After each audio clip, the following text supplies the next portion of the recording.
কিশোরীকে বলপূর্বক অপহরণ করে ধর্ষণকাণ্ডের অভিযোগে কাছাড়ের বরখলার বুড়িবাইলে আটক যুবক।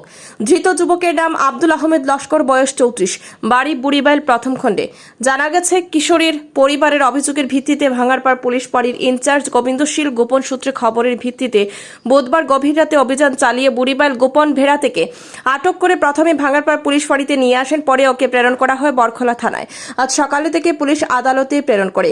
ভাঙারপাড় পুলিশ সূত্রে জানা যায়, ধৃত যুবককে জিজ্ঞাসাবাদে নিজের অপরাধ স্বীকার করায় তাকে গ্রেফতার করা হয়।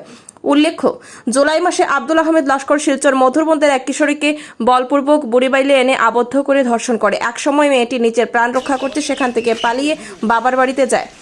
বাড়িতে গিয়ে এই অত্যাচারের কথা খুলে বললে তার পরিবারের পক্ষ থেকে ভাঙারপাড় থানায় এজাহার দাখিল করা হয়। এর তদন্তে নেমে পুলিশ ওকে আটক করে। বিস্তারিত দেখুন শিলচর সংবাদের পর্দায়।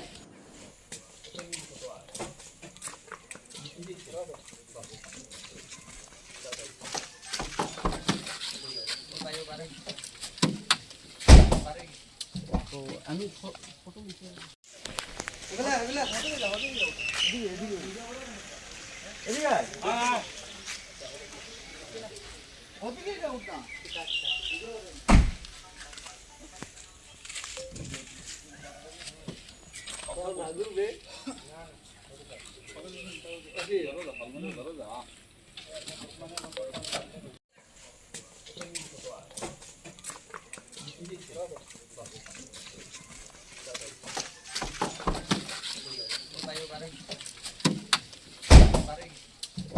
আমি ফটো নিতে